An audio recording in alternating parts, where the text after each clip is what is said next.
Good morning my dear students.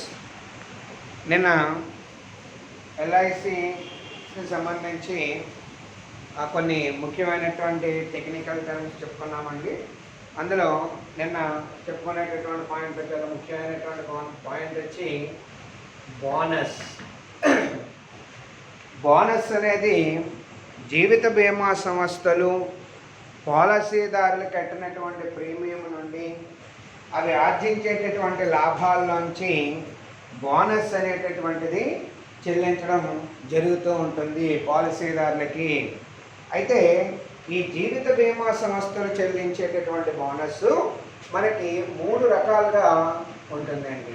అందులో ఒకటి cash bonus,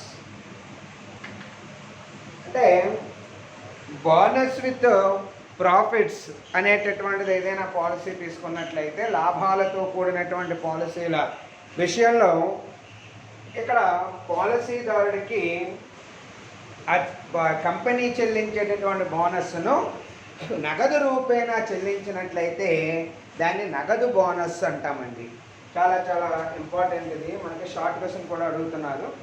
ఇక్కడ నగదు బోనస్ అనేటటువంటిది ఏంటండి, పాలసీదారుడికి నగదు రూపేణా చెల్లించేటటువంటి మొత్తము, దాన్ని క్యాష్ బోనస్ అంటాము. ఇక రెండవది మనం చూసినట్లయితే bonus reduction with premium. Premium తగ్గింపుగా వినియోగించినటువంటి బోనస్. అంటే సాధారణంగా మనం ఇక్కడ ఏం చేస్తారంటే పాలసీదారుడు కట్టేటటువంటి ప్రీమియంలోంచి అతనికి చెల్లించేటటువంటి బోనస్ని మినహాయించేసుకుని మిగిలినటువంటి మొత్తాన్ని ఇక్కడ ప్రీమియంగా కట్టమంటారనమాట అండి. ఉదాహరణకి ఇప్పుడు ఎక్స్ అనేటటువంటి ఒక పాలసీదారుడు మన ఎల్ఐసి కాంట్రాక్ట్ ప్రకారం 3 నెలలకు కానీ 3 సంవత్సరాలకు కానీ లేదా 6 నెలలకు కానీ 3 నెలలకు కానీ 6 నెలలకు కానీ సంవత్సరాలకు కానీ పాలసీ అనేటటువంటి మొత్తాన్ని కడతాడని చెప్పుకున్నాము. ఇక్కడ ఎక్స్ అనేటటువంటి పాలసీదారుడు ఒక 4,000 రూపాయలు 3 నెలల ప్రీమియం కడుతున్నాడు అనుకుందామండి. ఇతనికి బోనస్ అనేటటువంటి కంపెనీ ఒక 500 రూపాయలు బోనస్ డిక్లరేషన్ చేసింది. అయితే ఇక్కడ ఏం చెప్తున్నామంటే ఫస్ట్ బోనస్ కనుక మీరు చూసినట్లయితే 500 రూపాయలు నగదు అనేటటువంటిది బోనస్ చెల్లించేస్తారండి. పాలసీదారుడు మామూలుగా కాంట్రాక్ట్ అనుసరించి 4,000 రూపాయలు చెప్పిన వాడు కట్టేసుకోవడం జరుగుతుంది. ఇక రెండో విషయానికి వచ్చేటప్పటికి ఇక్కడ పాలసీదారుడికి మనం చెల్లించేది ఏంటి, బోనస్ కంపెనీ 500 అండి. పాలసీదారుడు బీమా కంపెనీకి కట్టవలసిన మొత్తం 4,000. ఇక్కడ ఏం చెప్తున్నాడంటే ఇప్పుడు పాలసీదారుడికి చెల్లించవలసినటువంటి బోనస్ మొత్తంలోనే ఆ ప్రీమియంని తగ్గించేసుకోమంటాడు అనమాట. అంటే ఇప్పుడు పాలసీదారుడు 3,500 రూపాయలు కడితే సరిపోతుంది. అర్థమైందండి నేను చెప్పింది. దాన్ని మనం ప్రీమియం తగ్గింపుగా వినియోగించిన బోనస్ అని వినియోగించుకున్నాం. ఇలాగా పాలసీదారుడికి ఇప్పుడు వాడికి 500 ఇచ్చి వాడి దగ్గర నుంచి 4,000 కలెక్ట్ చేసుకోవడం ఒకటే, లేదు వాడు కట్టే దాంట్లో 4,000 ఒరే బాబు నీకు బోనస్ 500 ఇస్తున్నావు, డిక్లరేషన్ చేస్తావు, నువ్వు 500 తీసేసుకొని మిగతా మొత్తం నాకు ఇచ్చేయని చెప్పినా ఒకటేనండి. అర్థమైందా? కానీ అకౌంటింగ్ ట్రీట్మెంట్లో ఇది డైరెక్ట్గా క్యాష్ పే చేస్తే ఒక రకంగా మనం తీసుకుంటాము. అదే దీనికి సంబంధించి ఒక రకంగా మనం అడ్జస్ట్మెంట్ అనేది చేసుకోవాలన్నమాట. కాబట్టి ఈ ఏ ప్రాసెస్ అయినా ఒకటి గుర్తుపెట్టుకోండి. అయితే ఇక్కడ పాలసీదారుడు వాడు చెల్లించేటటువంటి ప్రీమియం మొత్తంలో వాడికి వచ్చేటటువంటి బోనస్ని మినహాయించుకుని మిగిలినటువంటి మొత్తాన్ని ప్రీమియంగా కడతాడు. ఇక్కడ రెండవ స్టేజ్లో అదే దాన్ని మనం బోనస్ రిడక్షన్ విత్ ప్రీమియం అంటాము. ఇక మూడవ రకాన్ని మనం చూసినట్లయితే మూడవ పాయింట్ మనం చూసినట్లయితే రివర్షనరీ బోనస్ అండి. రివర్షనరీ బోనస్ సాధారణంగా భారతదేశంలో ఉండేటటువంటి అన్ని ఇన్సూరెన్స్ కంపెనీలు ఈ పద్ధతినే ఫాలో అవుతాయి. అంటే ఏంటంటే ఇక్కడ పాలసీదారుడు కట్టేటటువంటి ప్రీమియం మొత్తం మీద ఆర్జించేటటువంటి లాభాల్లోకి చెల్లించేటటువంటి బోనస్ని పాలసీదారుడికి చెల్లించకుండా లేదా ఎటువంటి మినహాయింపులు చేయవలసినటువంటి పని లేకుండా పాలసీ అనేటటువంటిది ఎప్పుడు మెచ్యూర్ అవుతుందో అప్పుడు ఈ బోనస్తో కలిపి ఆ మెచ్యూరిటీ అమౌంట్ ఇవ్వడం అనేటటువంటిది సాధారణంగా జరుగుతుందన్నమాట. కాబట్టి దాన్ని రివర్షనరీ బోనస్ అంటారు. అంటే పాలసీదారుడికి బోనస్ రూపేణా చెల్లించవలసినటువంటి మొత్తాన్ని బీమా కంపెనీలు ఒకేసారి చెల్లించడం అనేది ఇక్కడ జరుగుతుంది. అంటే అది పాలసీ గడువు లేదా మరణము, ఈ రెండింటిలో ఎప్పుడు ఏది ముందు సంభవిస్తే అప్పుడు ఆ పాలసీ మొత్తాన్ని ఇక్కడ ఆ పాలసీ మొత్తంతో పాటు అతనికి చెల్లించవలసినటువంటి బోనస్ను కూడా అప్పుడే చెల్లిస్తుంది. ఇలా చెల్లించడాన్ని ఇక్కడ రివర్షనరీ బోనస్ అంటారండి. సాధారణంగా ఎల్ఐసి కంపెనీలన్నీ కూడా ఈ రకమైనటువంటి పద్ధతిని అవలంబిస్తాయి, ఎక్కువగా ఈ పద్ధతిని అవలంబిస్తాయండి. ఇది బోనస్కి సంబంధించినటువంటి క్లుప్త వివరణ. మనకి 5 మార్కుల క్వశ్చన్ అడుగుతున్నారండి. తప్పకుండా మీరందరూ కూడా ఒకసారి నోట్స్ చెప్పాను కాబట్టి 1కి 60 సార్లు చదవండి. చదివి ఆటోమేటిక్గా దాని గురించి రాయాలి. చాలా ఇంపార్టెంట్ క్వశ్చన్ అండి. మళ్ళీ నోట్స్ ఇవ్వడం జరగదు ఇంకా.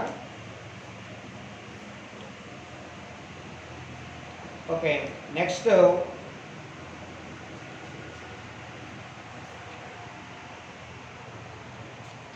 పాయింట్, నెక్స్ట్ హెడింగ్ పెట్టుకోండి.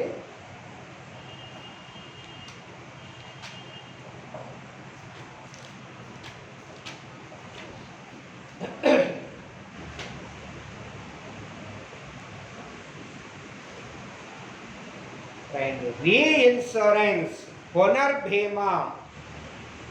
నెక్స్ట్ చాలా ఇంపార్టెంట్ అండి, పునర్భీమా, రీఇన్సూరెన్స్. రైట్, దిస్ ఈజ్, ఇది కూడా 5 మార్కుల క్వశ్చన్ అడుగుతున్నారు. This is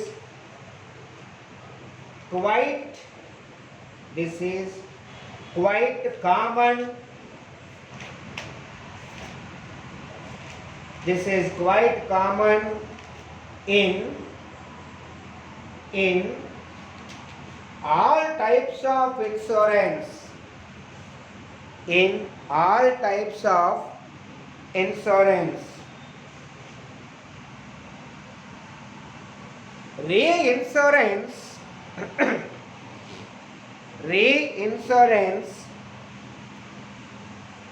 is designed to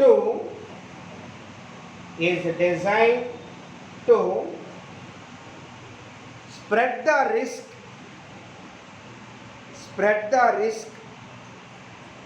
among large number of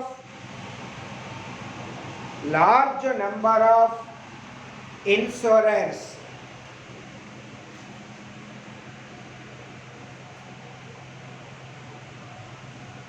Reinsurance denotes insuring an insured risk.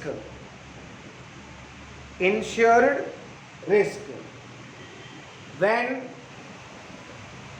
any insurance company feels that it has taken risk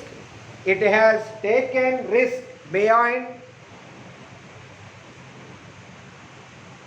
safe limits,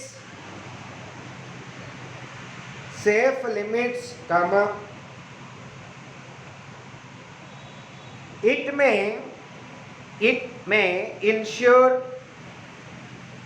may reinsure with another insurance company for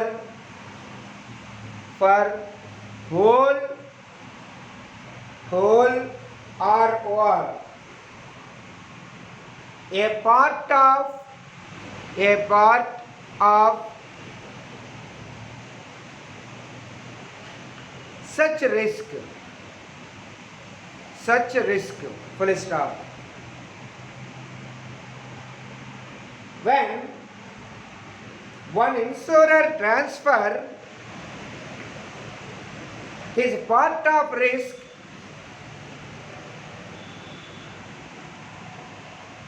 which he has taken with another insurance company,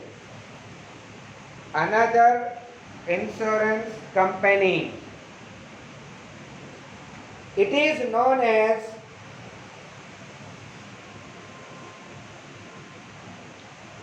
reinsurance.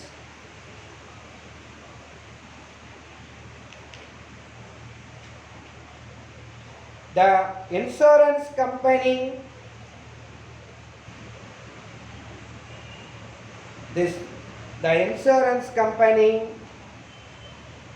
which transfer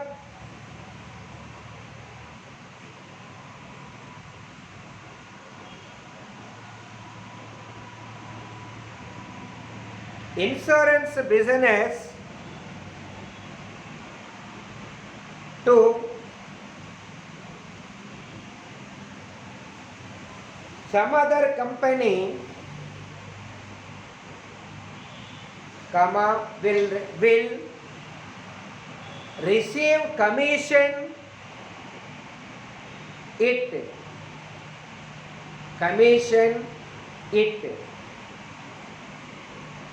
This commission is known as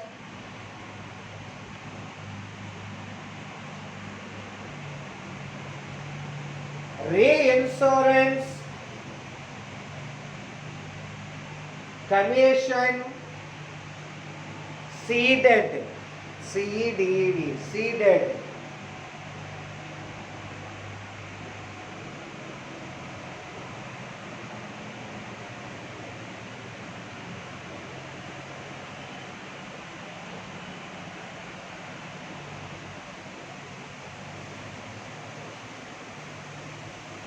నేను రాసుకోండి తెలుగు వాళ్ళు.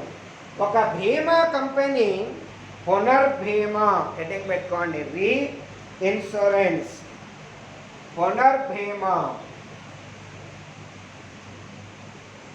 ఒక బీమా company ఒక పెద్ద నష్ట ప్రమాదానికి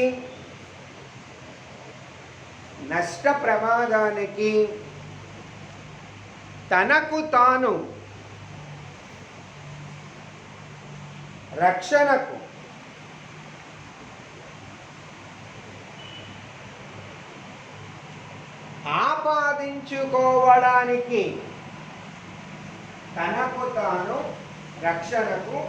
ఆపాదించుకోవడానికి చేసే భీమానే పునర్భీమా అంటారు.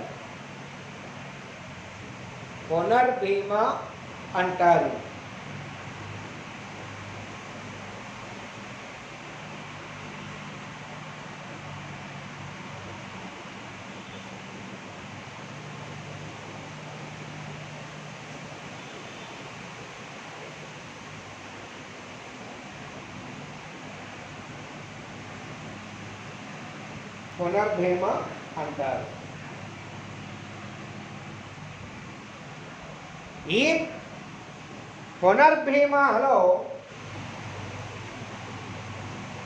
మొదటి కంపెనీ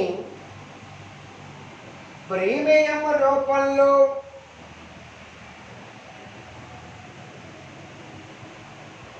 వసూలు చేసిన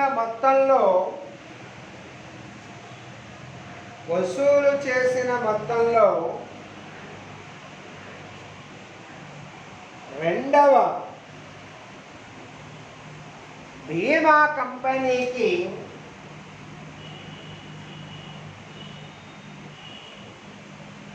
ప్రీమియంగా మొత్తాన్ని చెల్లిస్తుంది.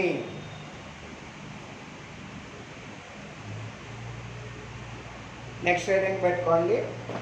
జీవిత బీమా నిధి, insurance fund,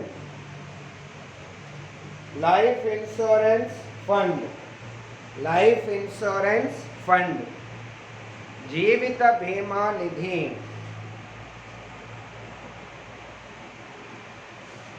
The difference between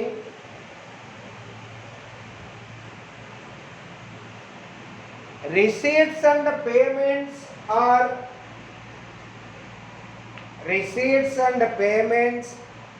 are what?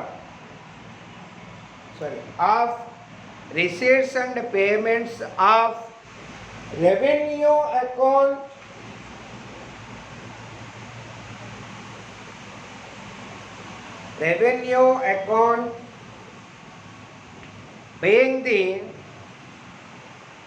being the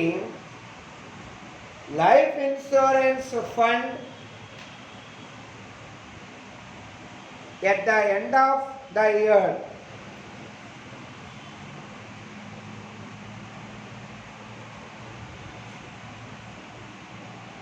Full stop. The closing figure of LIC fund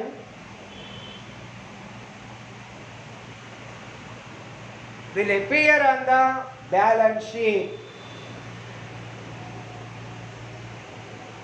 And బీమా కంపెనీలు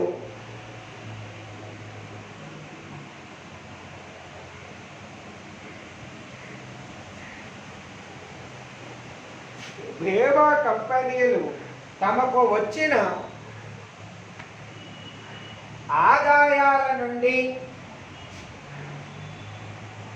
వచ్చిన ఆదాయాల నుండి ఖర్చులను తీసివేయగా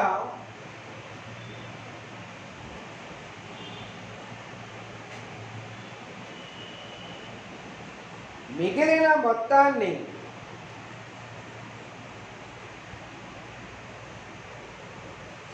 లాభంగా పరిగణించవు.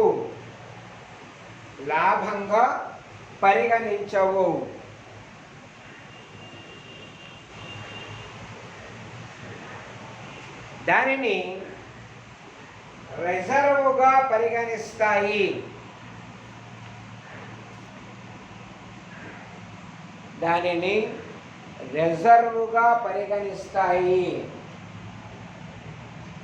ఈ రిజర్వుని జీవిత బీమా నిధి అంటారు.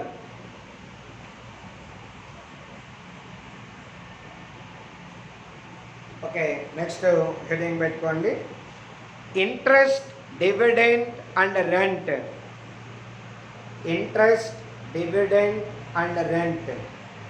వడ్డీ, డివిడెంట్ మరియు అద్దె. And the second most important sources of income for a life insurance company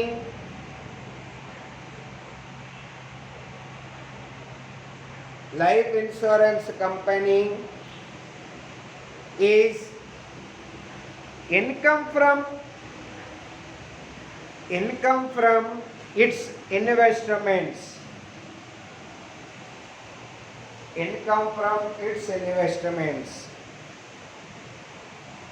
This income is in the nature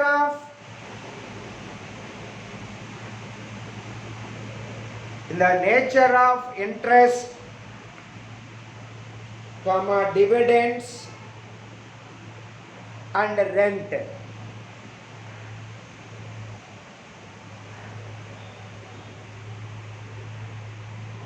It appears under other income.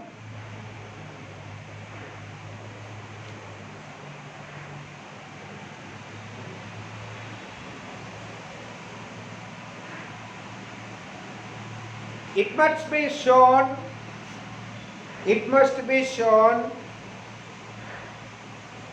at its gross value.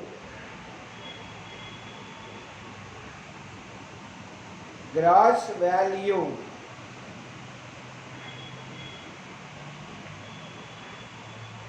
No income tax should be deducted.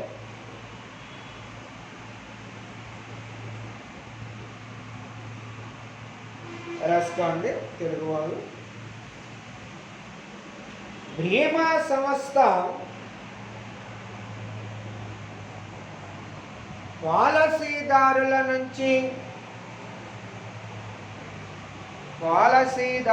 నుంచి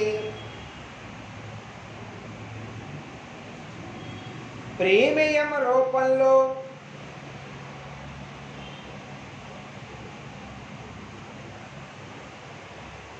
మరియు ఇతరాలలో సేకరించిన మొత్తమును ఇతర సంస్థలలో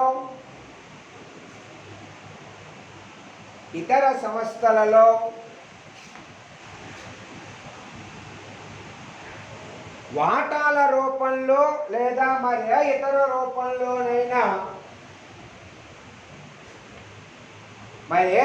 రూపంలోనైనా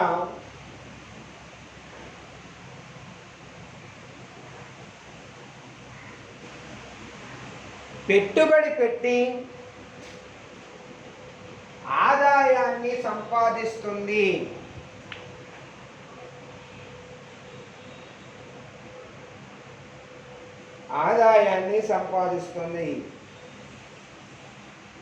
అంతేకాక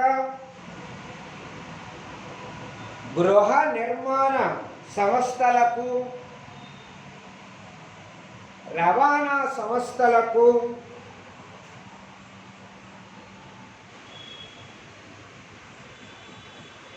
అప్పుగా ఇస్తుంది. వీటిపై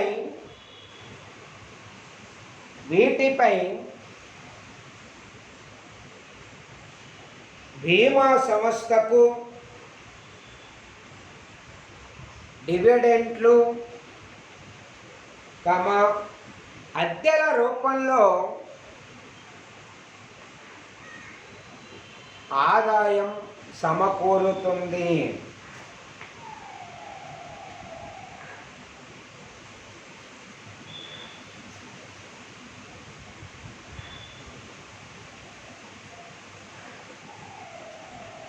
ఈ మొత్తంపై ఏ విధమైన ఆదాయ పన్నును తగ్గించవలసిన అవసరము లేదు.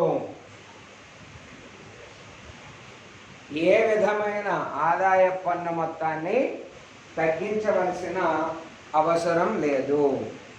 ఇవి ముఖ్యంగా మనకి జీవిత బీమా సంస్థల్లో ఖాతాలు మనం తయారు చేసేటప్పుడు లేదా ముగింపు లెక్కల్లో తయారు చేసేటప్పుడు ఖచ్చితంగా ఈ పాయింట్లు మనకి రిపీటెడ్గా వస్తాయండి. ఇందులో పునర్బీమా అంటే రీఇన్సూరెన్స్ అనేటటువంటిది ఇది కూడా మనకి 5 మార్కుల కోసం అడుగుతున్నారు. సాధారణంగా జీవిత బీమా సంస్థలు పాలసీదారుడికి ఒక నిర్ణీత గడువు తర్వాత కానీ లేదా మరణం తర్వాత ఈ రెండింటిలో ఏది ముందు సంభవిస్తే అప్పుడు ఆ పాలసీ మొత్తాన్ని పాలసీదారుడికి అందిస్తుంది అని చెప్పుకున్నాము. సాధారణంగా ఈ చెల్లించవలసినటువంటి పాలసీల యొక్క మొత్తము ఎక్కువ సంఖ్యలో ఉన్నా లేదా భారీ మొత్తంగా ఉన్నా ఒక్కసారిగా బీమా సంస్థ మొత్తాన్ని చెల్లించేటప్పుడు తాను ఇబ్బంది పడకుండా ఉండడం కోసము ఒక జీవిత బీమా సంస్థ మరొక జీవిత బీమా సంస్థతో చేసుకునేటటువంటి ఏర్పాటే పునర్బీమా. చాలా ఇంపార్టెంట్ అండి. సాధారణంగా ఎగ్జామినేషన్లో ఏం చేస్తున్నారంటే పునర్బీమా అనగానే పాలసీదారుడు మనకు సరెండర్ అయిపోతాడని చెప్పాము. అంటే తనకు చెల్లించవలసినటువంటి ఆర్థిక పరిస్థితుల కారణంగా ఏదైనా ఆ బీమా అనేటటువంటిది కట్టలేకపోతే అక్కడ వదులుకోలు లేదా రద్దు విలువగా మనం చెప్పామండి. అయితే ఇక్కడ ఏం రాస్తున్నారంటే ఎక్కువ మంది ఈ పునర్బీమా అనగానే మళ్ళీ బీమా చేయడము, ఒకవేళ పాలసీదారుడు కనుక పాలసీ మొత్తాన్ని కట్టలేక చేతులెత్తేసినప్పుడు మళ్ళీ వాడు ఆ బీమాను పునరుద్ధరించుకొని చేసేటటువంటి బీమాయే పునర్బీమా అంటూ రాసేస్తున్నారండి. యాక్చువల్గా ఇక్కడ పునర్బీమా అనేది పాలసీదారుడికి బీమా కంపెనీకి సంబంధం లేదు. First point. ఒక జీవిత బీమా కంపెనీ ఇంకొక జీవిత బీమా కంపెనీతో చేసుకునే ఒప్పందము. అంటే తన రిస్క్ని భరించుకోవడం కోసము లేదా తగ్గించుకోవడం కోసం ఇక్కడ ఒక జీవిత బీమా సంస్థ మరొక జీవిత బీమా సంస్థతో చేసుకునేటటువంటి ఒప్పందాన్ని రీఇన్సూరెన్స్ అంటారండి. అంతేగాని పాలసీదారుడికి మళ్ళీ తిరిగి కట్టేది కాదు, గుర్తుపెట్టుకోండి. ఈ పునర్బీమాలో ఒక కంపెనీ ఇంకొక కంపెనీతో చేసుకుంటుంది. జీవిత బీమా ఒక పాలసీదారుడు మరొక కంపెనీతో చేసుకునేది ఇక్కడ కంపెనీతో చేసుకునేది జీవిత బీమా. పునర్బీమా అనేది ఒక కంపెనీ మరొక కంపెనీతో చేసుకునేటటువంటి కాంట్రాక్ట్ అండి. కాబట్టి ఇక్కడ ఏంటి, రిస్క్ అనేటటువంటి ఫ్యాక్టర్లు కంపెనీ తగ్గించుకోవడం కోసము తాను చెల్లించవలసినటువంటి పేమెంట్లు లేదా పాలసీల యొక్క మొత్తం గరిష్టంగా ఉన్నప్పుడు కొంత బాధ్యత నుంచి తప్పించుకోవడం కోసము ఇంకో కంపెనీ ద్వారా అతను కలెక్ట్ చేసుకోవడం అనేటటువంటిది చేస్తుంది. అయితే ఇక్కడ ఏంటంటే పాలసీదారుడు కట్టేటటువంటి ప్రీమియంలోంచే జీవిత బీమా సంస్థ ఇంకో రెండవ కంపెనీకి ప్రీమియాన్ని చెల్లిస్తుంది. అర్థమవుతుందండి. ఇలాగా చైన్ అనమాట. ఎక్స్ అనేటటువంటి ఒక పాలసీదారుడు ఉన్నాడు అనుకోండి, ఎక్స్ అనేటటువంటి పాలసీదారుడు 10,000 కడుతున్నాడు అనుకోండి. ఇది వై అనేటటువంటి కంపెనీకి జీవిత బీమా కంపెనీ. ఈ వై అనేది జెడ్ అనే కంపెనీతో కుదుర్చుకోవడాన్ని మనం ఇక్కడ white LIC company, Z LIC company, X policy holder, ఇది కంపెనీ, ఇది కూడా కంపెనీ. ఒక కంపెనీ ఇంకో కంపెనీ చేసుకోవాలి, ఇంకో కంపెనీతో చేసుకోవడం ఒప్పందం రీఇన్సూరెన్స్. ఇక్కడ ఈ రీఇన్సూరెన్స్ కట్టాలి అంటే పాలసీదారుడు కట్టేటటువంటి ప్రీమియంలో వచ్చి ముందు ఎక్స్ వైకి కడతాడు. ఈ వై కట్టి దగ్గర నుంచి తీసుకున్న ప్రీమియంలో దీనికి ఒక 5,000 రూపాయలు దీనికి కడుతుంది. ఇది ఒక ప్రీమియం. అర్థమైందండి. మొత్తం ఈ వీటికి ఈ జడ్కి ఎక్స్కి సంబంధం లేదు. అర్థమైందా. ఎక్స్ వైకే రిలేషన్. ఒకవేళ ఎక్స్ గడువు తీయడం వల్ల కానీ లేదా మరణించడం వల్ల కానీ పాలసీ మొత్తం వై ఎక్స్కి చెల్లించాలి. అయితే ఆ చెల్లించవలసినటువంటి బాధ్యతని కొంతవరకు రిస్క్ని తగ్గించుకోవడం కోసం ఇది ఏం చేస్తుందంటే ఈ జెట్ కంపెనీ తోటి డీలింగ్ పెట్టుకుంటుంది అనమాట. అలా చేయడాన్ని రీఇన్సూరెన్స్. ఇది ఇన్సూరెన్స్, రీఇన్సూరెన్స్. అంటే రీఇన్సూరెన్స్లో 2 కంపెనీలు చేసుకుంటాయి. ఇన్సూరెన్స్లో పాలసీదారుడు కంపెనీ చేసుకుంటాడు. ఈ రెండింటికి డిఫరెన్స్ చూడండి. అర్థమైందండి. ఎప్పుడైతే మెచ్యూరిటీ అవుతుందో, ఉదాహరణకి ఇక్కడ ఒక 25 లక్షలు ఇవ్వాలనుకోండి, లేదా ఒక 50 లక్షలు ఎక్స్కి ఇవ్వాలనుకోండి, ఇక్కడ వై దగ్గర ఒక 25 లక్షలు ఇస్తాడు. వై మళ్ళీ జడ్జి దగ్గర 25 లక్షలు తీసుకుని ఇలా 50 లక్షలు పాలసీదారుడు ఇస్తుంది. అంటే ఇక్కడ వై అనేటటువంటి కంపెనీ తన బాధ్యతను తగ్గించుకుంటుంది అనమాట, రిస్క్ ఫ్యాక్టర్ను తగ్గించుకుంటుంది. ఎందుకోసం పాలసీదారుడు కలెక్ట్ చేసేటటువంటి 10,000 రూపాయలు 5,000 దీనికి కలుపుతుంది, 5,000 దీని దగ్గర ఉంచుకుంటాను, 50% రిస్క్ కవర్ చేసుకుంటాను. ఎప్పుడైతే పాలసీ మెచ్యూర్ లేదా డెత్ ఏది ముందు సంభవిస్తే అప్పుడు ఏం చేస్తుందంటే వై ఏమో 25 లక్షలు ఇస్తుంది, మళ్ళీ వై వచ్చి జట్టుకి జట్టు దగ్గర నుంచి వై 10 లక్షలు తీసుకుని 50 లక్షలు పిలుస్తుంది అనమాట. ఇది ఈ పునర్బీమాలో ఉండేటటువంటి మొత్తము. కాబట్టి రీఇన్సూరెన్స్ అనే మాట మనం పాలసీలు మనం తీసుకునేటటువంటి ప్రతిదానికి ఈ టర్మ్స్లో దేనికైనా వాడితే కనుక అక్కడ తగ్గించి చూపించండి. అర్థమైందా. ఉదాహరణకి క్లెయిమ్ 10,000, రీఇన్సూరెన్స్ 2,000 అన్నాడు అనుకోండి, మనం 8,000 చేయాలి. ఎందుకంటే మనం పాలసీ దూరం కాదండి, కంపెనీ. మనం తగ్గించుకోవడం కోసం కొంత మొత్తాన్ని అక్కడ కట్టేస్తున్నాం కాబట్టి ఆ 10,000లో 2,000 మనం దాంట్లో చూపిస్తాం, 2,000 తగ్గింపుగా ఆ ఇన్సూరెన్స్ కంపెనీకి చూపించుకోవడం జరుగుతుంది. కాబట్టి లెక్కలో ఇచ్చినటువంటి లెక్కలో పునర్బీమా అనే మాట కనపడితే మీరు కన్సర్న్ పాయింట్ దగ్గర, అది క్లెయిమ్ దగ్గర కావచ్చు, ప్రీమియం దగ్గర కావచ్చు, ఎక్కడైనా సరే మీరు తగ్గించేసి చూపించండి. కారణం ఏమిటి అంటే ఇక్కడ పాలసీదారుడికి సంబంధం లేదు. ఒక జీవిత బీమా కంపెనీ మరొక జీవిత బీమా కంపెనీతో కుదుర్చుకునేటటువంటి ఒప్పందము. Okay. Next life insurance fund గురించి మనం మాట్లాడితే జీవిత బీమా నిధి, లైఫ్ ఇన్సూరెన్స్ ఫండ్. సాధారణంగా మనం రెవెన్యూ ఖాతా అనేటటువంటిది ఇక్కడ తయారు చేస్తామండి. దీన్ని వసూలు చెల్లింపుల ఖాతా అంటాము, లాభ నష్టాల ఖాతా అంటాము. ఇవన్నీ అంటే లాభ నష్టాల ఖాతాకు ప్రతిరూపంగా తయారు చేసేటటువంటి ఖాతా ఇది. ఇక్కడ మనందరికీ తెలుస్తున్నటువంటి విషయం ఏంటి, ఆదాయాలు ఎక్కువగా ఉండి వ్యయాలు తక్కువగా ఉంటే లాభము. అది మామూలు వ్యాపార సంస్థల్లో అయితే. ఇక్కడ ఈ రెవెన్యూ ఖాతాలో ఆదాయాల్ని వసూలు నుంచి చెల్లింపులు తీసివేయగా వచ్చేటటువంటి మొత్తాన్ని ఇక్కడ లాభంగా పరిగణించకూడదు, అది ఒక రిజర్వ్గా పరిగణించాలి. అర్థమైందండి? ఆ రిజర్వ్గా పరిగణించేటటువంటి మొత్తాన్ని మనం జీవిత బీమా నిధిగా చెప్తాం, ఇక్కడ లాభం కాదు. అర్థమైందా? ఇది ఒక జీవిత బీమా నిధిగా మనం ట్రీట్మెంట్ చేయాలి. ఇక నెక్స్ట్ ఇంకోటి ఏంటంటే, జీవిత బీమా సంస్థలు ఆర్జించేటటువంటి ప్రధానమైనటువంటి ఆదాయాల్లో రెండవ తరహా ఆదాయం ఏమిటి అంటే, పాలసీదారుల నుంచి ప్రీమియం రూపేణా కలెక్ట్ చేసినటువంటి మొత్తాల నుంచి ఆటోమేటిక్గా అది సంస్థలు ఇతర సంస్థల్లో పెట్టుబడులు అనేటటువంటిది పెట్టడము, అలాగే ఆ గృహ అవసరాలకు కానీ లేదా ఇతర రవాణా సంస్థలకు కానీ అప్పులు అనేటటువంటిది ఇవ్వడం చేస్తుంది. ఇది సెకండరీ సోర్సెస్ అండి ఆఫ్ ఇన్కమ్ అన్నమాట ఎల్ఐసికి.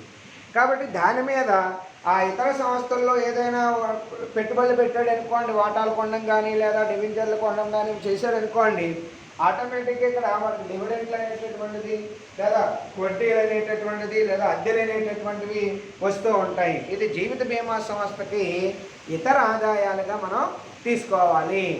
అయితే ఈ ఆదాయాలు ఆర్జన చేసేటప్పుడు ఏ విధమైనటువంటి ఆదాయ పన్నును నువ్వు తగ్గించుకోవాల్సిన అవసరం లేదు, గుర్తుపెట్టుకోండి. ఏ విధమైనటువంటి ఆదాయ పన్నును నువ్వు తగ్గించుకోవలసినటువంటి అవసరము లేదు. ఇది సాధారణంగా మన జీవిత బీమా సంస్థల ఖాతాల్లో అనుసరించవలసినటువంటి ముఖ్యమైన సాంకేతిక పదాలు. అలాగే నెక్స్ట్ మనం ఈ జీవిత బీమా సంస్థలు తయారు చేసేటటువంటి ఖాతాలు, అందులో పడేటటువంటి అంశాలు గురించి మాట్లాడుకుందామండి.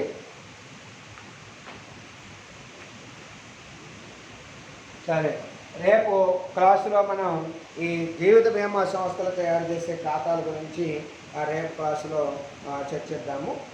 Okay, thank you.